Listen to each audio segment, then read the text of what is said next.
Don't look at me.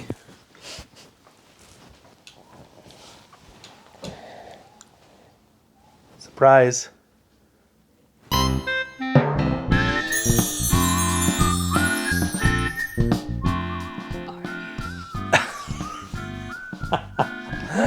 I very rarely shave, but today's one of those days. It'll grow back, don't worry. Yeah. Well, today we we're still going on about our anniversary because it's exciting. And we got a present in the mail. Do we want to open it up? Yeah. All right, why don't you get it? It's right over there. There's a little card that came with it. What's this say? Dear Kevin and Grace, happy 1-year anniversary. Yours in pizza, Jade. Oh, yours in pizza, huh? That's a She must know that that we like pizza. yeah. Oh, check this out. What? It's a pizza board.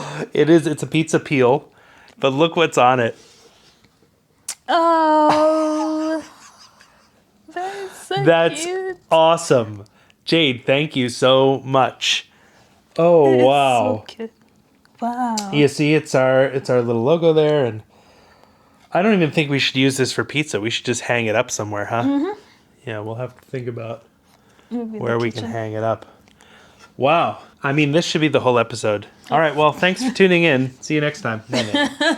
Yeah, it's been a year since our anniversary, which means Since our anniversary or since we sorry. got married? it's been a year since we got married. Jeez. But that also means it's been a year since, just about a year since were separated. We thought maybe we'd talk a little bit about that, because, yeah,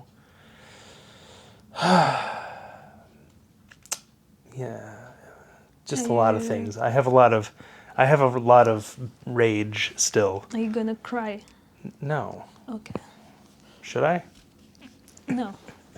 All right, look. So here's what happened, right? We got married on the 14th of March, and unbeknownst to us, but it was kind of we were starting to understand in Kenya that this big global pandemic was going on. It was really, things were starting to get locked down. Even in Kenya, I remember everywhere you went, you had to sanitize your hands, and which is not to say, I mean, that's normally a thing that you would do anyway in Kenya, but this was like every time you entered a building, you had to sanitize. And they took your temperature in certain places and blah, blah, blah. Yeah. We weren't sure what was going to happen. Our flight ended up getting canceled and we had to rebook. We were supposed to fly with Swiss Air. And so we went to the office to rebook our flight. We actually tried to cancel our ticket because we figured, well, we should try to find a different way back than through Switzerland just to, keep it safe. Because I think Trump had just come out with his order that you couldn't fly through Europe, or you couldn't be flying from Europe unless you were a U.S. citizen and their family. And that was the part where we weren't sure, because Grace and I were family, we're married, but would that be seen by the government, seen by the people who would be checking us through all these security checkpoints and whatnot? Yeah. So we got to the airport. We had rescheduled our ticket. We got to the airport when we were supposed to, tried to check in for our Swiss Air flight. And that's kind of when things really started to happen. Do you remember what happened that day? I just remember these two young women at the counter. Yeah. They denied me to check me in. Uh-huh. They're like, oh, you can't, you need to speak to the manager. And then they called this guy from one of the offices at the airport. Yeah. And then I think we showed him our documents, like showing that, I'm extended family or family member. Yeah, we had our, marriage certificate with us, and, obviously we were like, well, look, this is this is legal, Yeah. And then he made phone calls to what do you call it? Homeland Security? Yeah, whatever number it is that they can call to check. Yeah. And he was like, oh, yes, they have their documents. They have everything. Yeah. And the response we got was, well, we can't confirm that here, so you're going to have to deny them. That the certificate is real. I Yeah. think that's what the thing was. And it was like, come on, you know. And that wasn't even well, nonetheless. So we were a little stumped. We left the ticket open, so now we still have these tickets on Swissair that we can take sometime, who knows when. Yeah.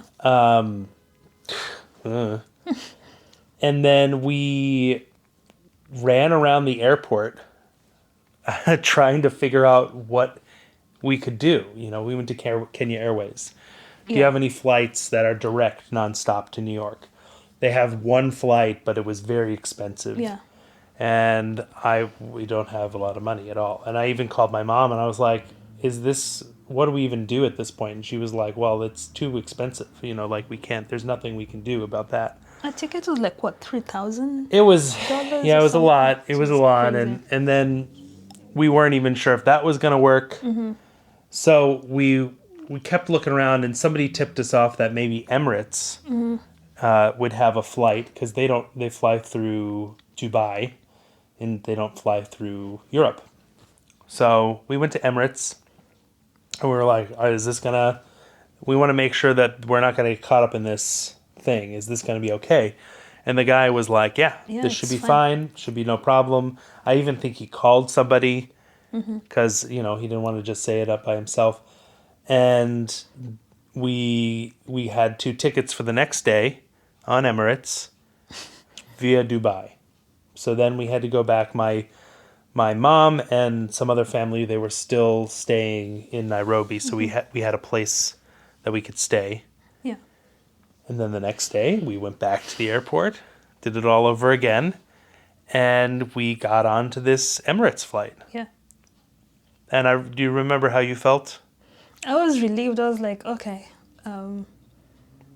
But I had a sixth sense, to be honest. It was like, I don't really know. But let's just go. This is a first step, so, let's just get Yeah. halfway and see what happens. Yeah, we knew it was going to be a long trip, Yeah. So we got on the plane. We flew from Emirates to... we flew from Nairobi, from JKIA to Dubai. Yeah. And we had a few hours layover, so we walked around the airport, we got some dinner, we did all sorts of things like that.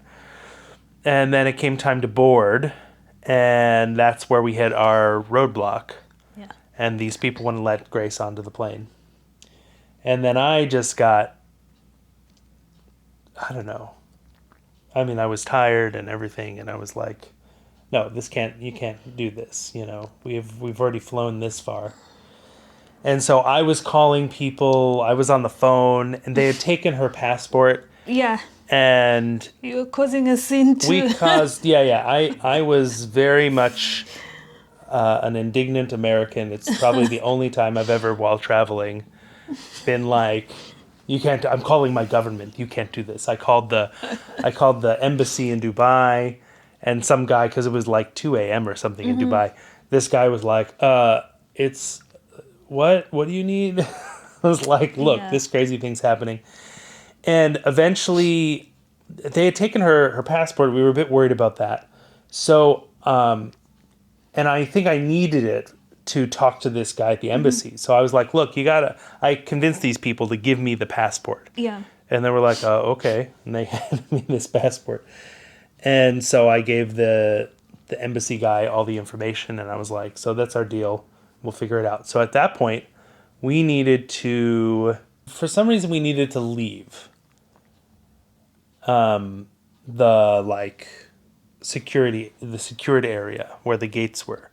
And we went outside I knew we had to rebook this ticket eventually, regardless. Yeah, because you already missed the flight Right. by this point. Because the gate had closed and whatever. So we're sitting now outside,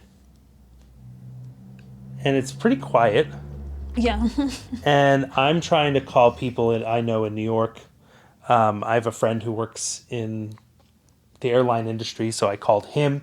All of this, is racking up international call charges and whatnot.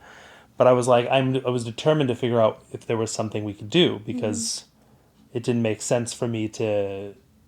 It seemed like an error to me. It was an error of some kind, and there was no. We were having trouble trying to correct it. So I was trying to find a way to talk to these. What is it called? Customs and Border Patrol. Yep. That's what it is. I was trying to find a way to talk to these Customs and Border Patrol people in the U.S. to be like, hey, what's going on here? I think there's some mistake. And I filed a report online somewhere. I called my senator and left a message because it was, I don't know what time it was and whatnot. And basically everyone I called, it all led to a dead end. So eventually we needed to rebook a ticket. And it just happened that I think as soon as we landed in Dubai, there was a flight ban in Kenya, so you couldn't fly back. I couldn't fly back into Kenya, Yeah. and Grace couldn't come to the U.S. And so we had spent all this time trying to figure it all out, and it just wasn't working out. And to top it all off, there was some guy behind the counter who was just a real pain.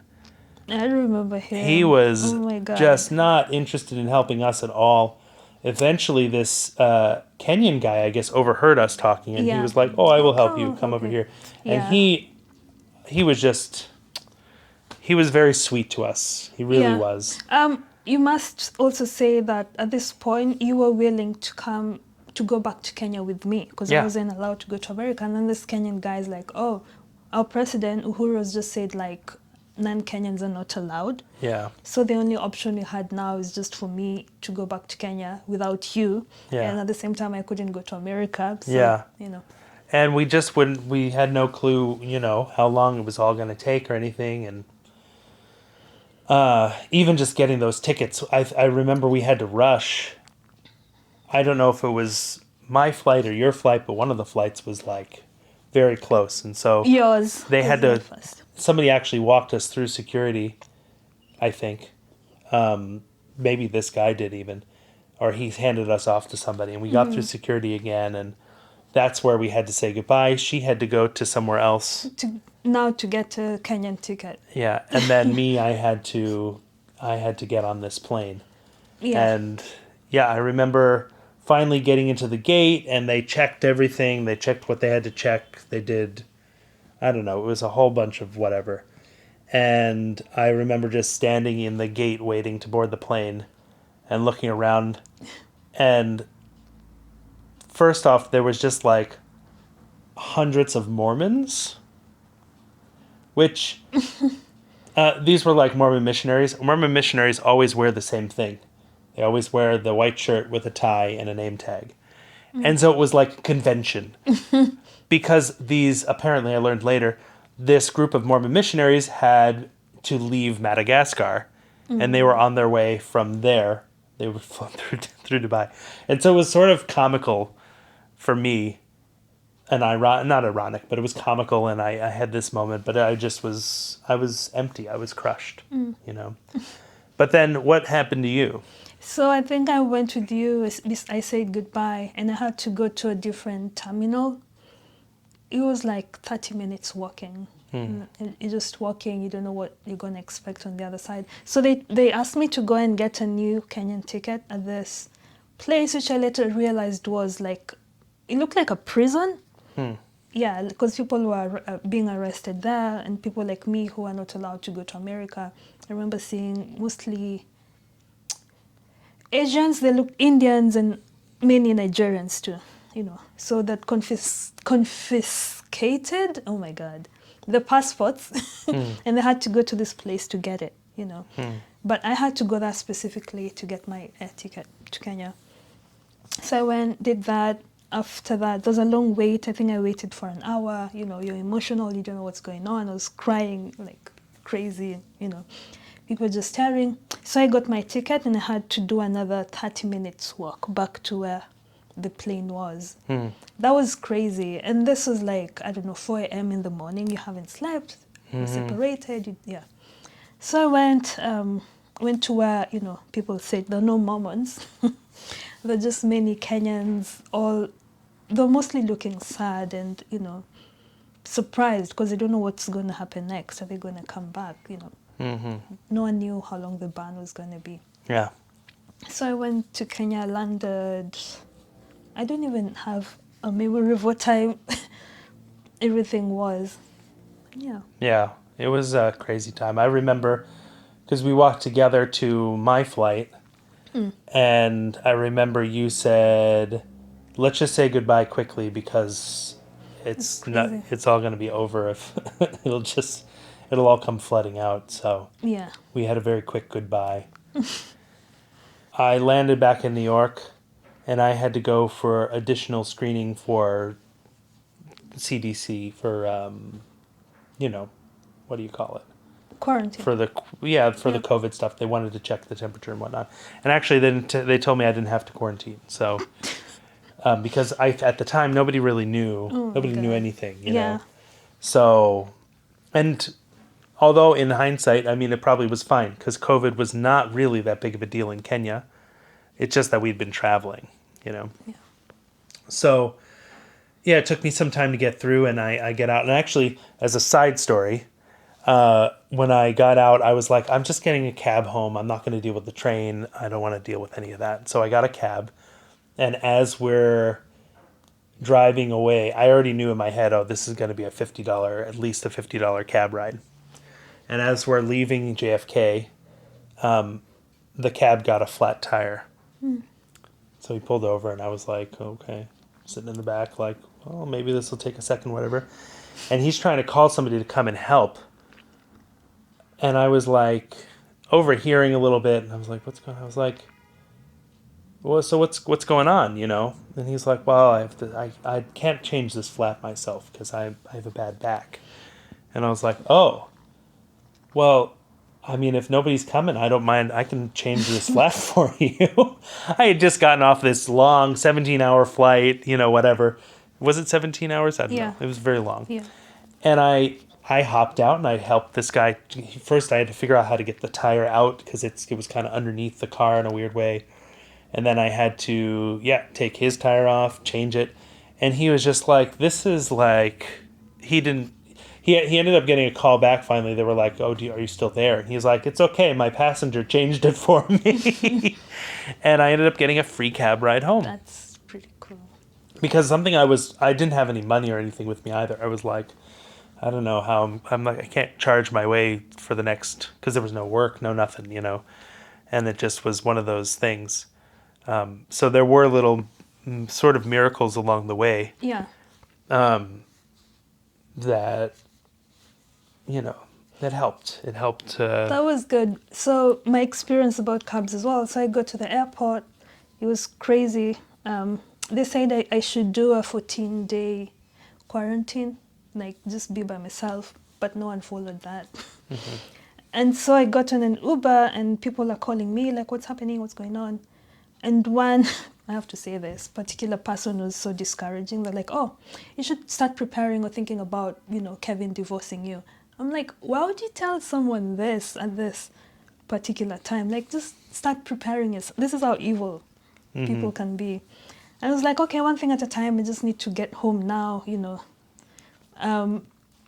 with all this, because it was a lot. It was trauma, So I got home and we still had guests that had come for the wedding from the village. Everyone was welcoming, and that helped. Mm-hmm. Even though I was telling them, oh, you guys need to stay away from me, Like, no, it's fine. If you have COVID, we'll all get it. It's okay. I'm like, we don't all want to die, so, yeah. And to have gone from, this such a happy time to this wedding, this great time we all had in Kenya together, to having this. And I immediately, as soon as I got back and I slept, I don't know, I was just yeah. I just needed to I was all by myself. Nobody else was in the apartment. And because at the time there were other people living in the apartment. And that was perfect. Like I got to just relax, try to clear my head. And then I just started to, again, contact people. I was trying to figure out how we could get you back home. And I consulted with a lawyer who was very helpful. And I was able, because I saved everything and I had notes and everything, he was able to see that I was correct. What had happened was a mistake. Something had tripped in the computer program, and because nobody could fix it, nobody could catch it. He said the best thing to do is just wait. I think he said wait 4 weeks or something like that, and then try to come back. And then began this long saga of how long will Uhuru keep the country closed until we can get, and we bought plane tickets and we were like waiting, and finally, eventually, it took 5 months. Yes. August 5th you arrived. Or you flew out, one or the other. And I have to see, I might have some video of that. That would be really. Yeah, and you decided to grow your beard. Like, I think your, what's the word? It's gone from my head. I don't know, my beard's gone Like now a too. protest? It was like a protest. Yeah. And now Yeah. he's all shaven. You may have noted, and when I recorded that Nakupenda, I had my long beard. Yeah. Yeah. What a time. No, here we are. So yeah, in the next part of this, we'll talk a bit more about actually Immigration talking stuff. more about the lawyer and the visa process and stuff. So do you feel like, okay, we're celebrating our 1 year anniversary. Does it feel more like 7 months that we've been married? I don't know. It both feels short and long. Yeah, and we still haven't gone for a honeymoon. No, we're So, waiting. I'm hoping. just- I mean, that's money I haven't gotten back, so it's still paid for. Yeah. Hopefully, I call up JetBlue and I'm like, hey, we're ready to take our vacation, and they'll be great, and no additional charges because it's been too much, Yeah. and we're not people who make a lot of money, so it's been a lot. Just that alone, the financial burden alone has been a lot, Yes. and so in any case, that's our story. The stories. That's our story. So the cheese, the pizza board. Yeah. So we're gonna make some pizza eventually, and that'll be good. We've actually been making pizzas every now and again. Anyway, thanks so much for watching. We so appreciate your support and you being here. And we hope you'll like this video, subscribe, hit the bell, get the notifications as we continue talking about our lives and what we're up to, what we're doing, and comparing Kenyan and American culture, because that's Also- what we're about. I would like to know how maybe other people were affected by COVID. Can let us know in the comments. Yeah, tell us your stories. Yeah. I think one of the great things that has come out of this is we've all been able to connect a little more online, and hearing other people's stories, I think, helps so much. It helps me because, I don't know, that 5 months being here all by myself was very rough. Crazy. Oh my It was God. very rough. So, in any case, thanks again for watching, and we'll see you next time. Kwaheri. Bye. Others may be rich of pocket, we are rich of heart.